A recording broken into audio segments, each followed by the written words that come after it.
would represent that in our book. So I know you're very proud of them. I hope they're very proud of themselves, and we're very excited to start Calvin Camp.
Welcome to our third grade program. We will be sharing the story Calvin Can't Fly through singing, movement, and playing xylophones. We hope you enjoy our program. Calvin is a starling. He was born under the eaves of an old barn with his 3 brothers, 4 sisters, and 67,432 cousins. Starlings have a big family. Right from the beginning, Calvin was different. He was different right from the day all the little starlings tumbled out of their nests to discover the world. Charlie discovers worms, Addie discovers grass, Clement discovers dirt, Aubrey discovers water, and Calvin discovers a book.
While Calvin's cousins chase beetles, bugs, and ants, Calvin is learning to read letters, words, and sentences.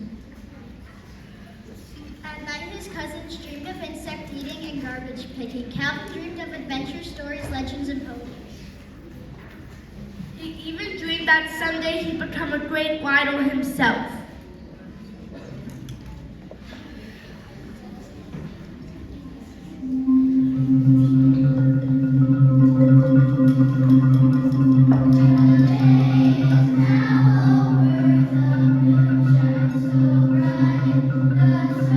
Starlings are tucked in their nest,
was nowhere to be seen.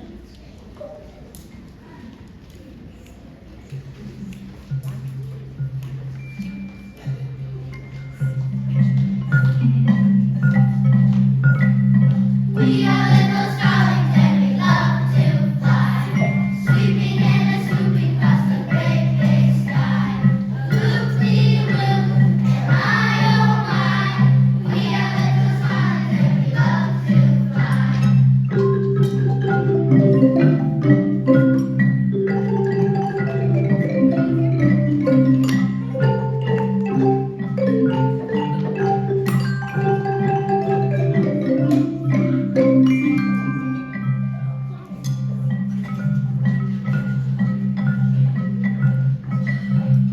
We are little starlings and we love to fly, sweeping and swooping across the great big sky.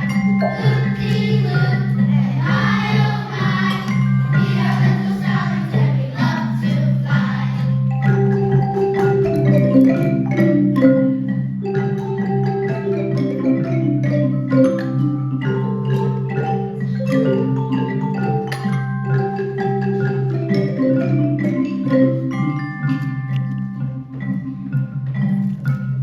We are little starlings and we love to fly, sweeping and swooping across the great big sky.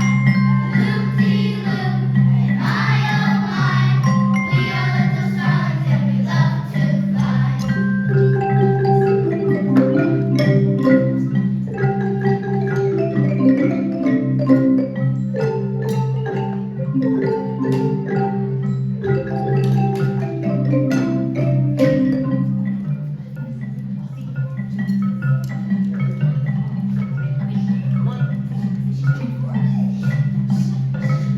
We are little starlings and we love to fly, sweeping and swooping across the great big sky.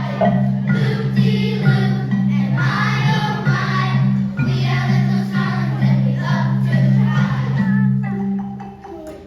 Where is that bird?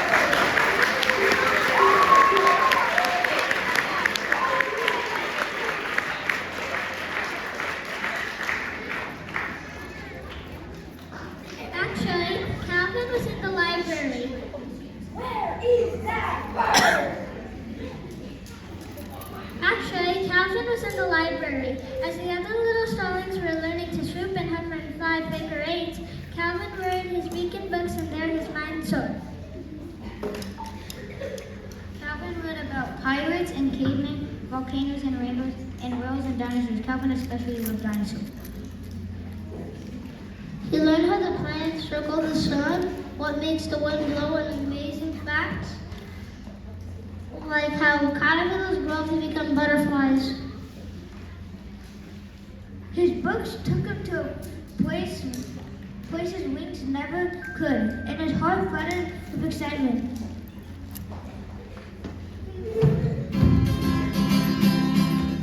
There's so much I need to know. Turn the page, I keep on reading on this journey. I must go on a great adventure alone. There's so much I need to know. Turn the page, I keep on reading on this journey. I must go on a great adventure alone. There's so much I need to know.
how the wounding words of scorn induced it. Grandma!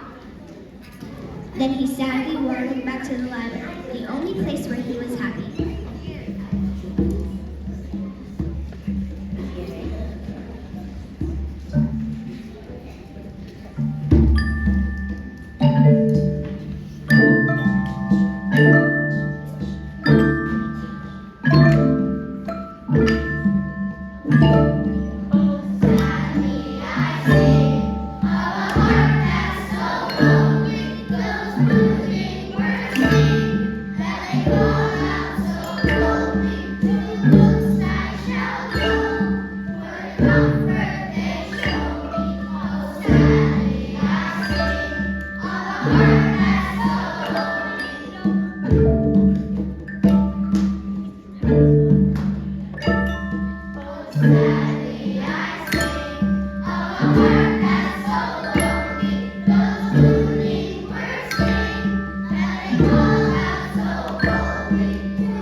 Calvin reads happily until the seasons start to change. The first leaves turn orange and they fall to the ground.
His cousins warned Calvin, "You better learn to fly. In a couple days, we've got to be out of here." Calvin said, "Ah, yes, migration. I've read about that all."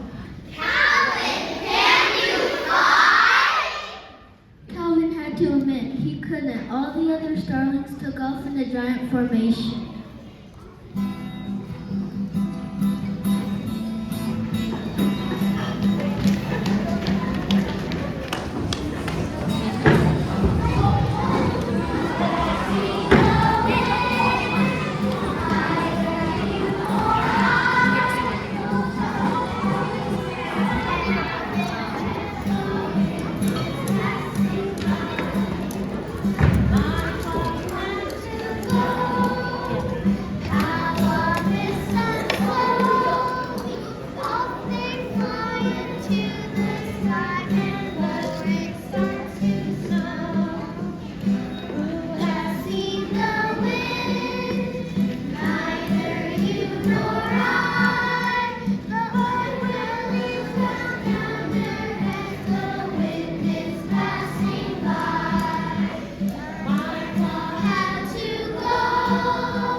But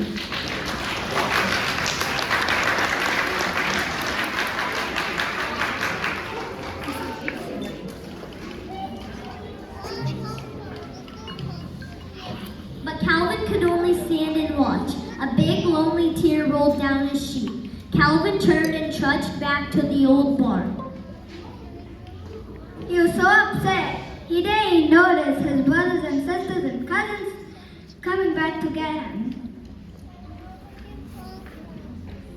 All of a sudden, there were kind of Calvin's little spinning scraps of cloth they had found in the garden.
With Calvin, somewhat embarrassed, safely in tow.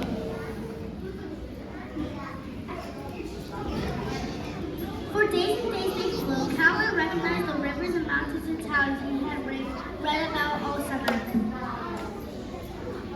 Excitedly, he pointed them out to his brothers, sisters, and cousins, but the other songs flapped their wings and headed south.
Soon there came a day when the wind blew especially hard.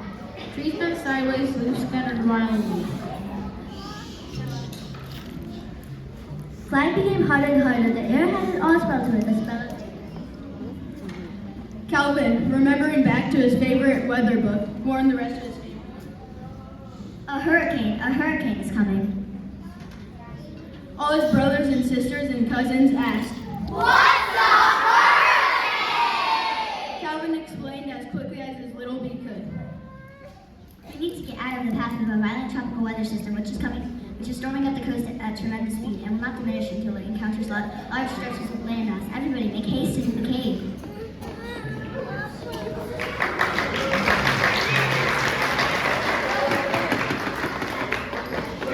They had to admit what Calvin was saying, but they had to admit it did sound right. So the frog made a loop-de-loop left at the speed over right and dove into the cave. They did everything Calvin told them to.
It roared through the villages.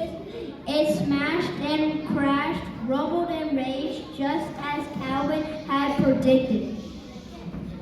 The whole big starling family gathered together, watching in fear and awe. The storm finally ended. The sun came out in the sky. And the starlings came out of their cave. They were safe and sound, all because of Calvin.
They celebrated with a great starling party in honor of Calvin. They ate big juicy worms and yummy crunchy beetles.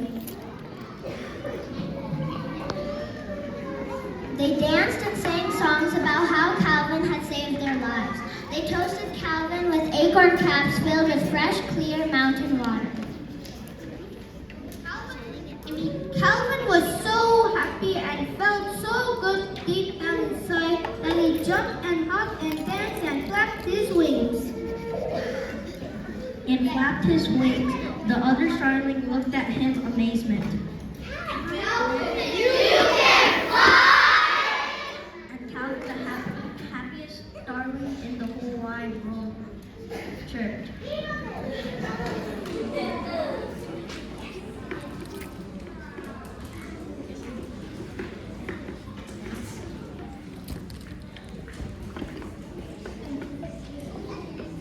And they all flew south with a big wide smile on their little faces, especially Calvin.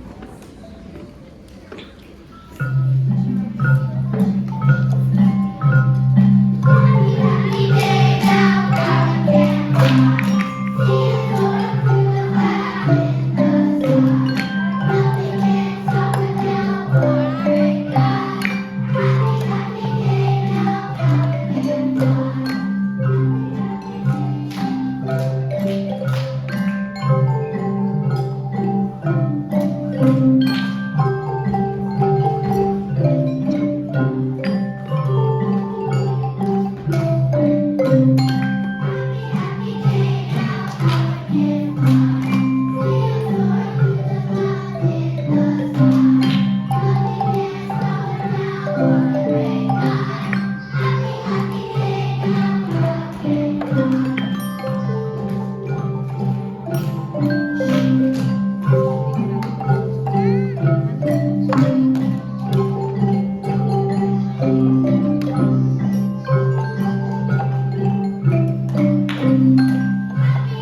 One more round of applause for your amazing musicians. Yay.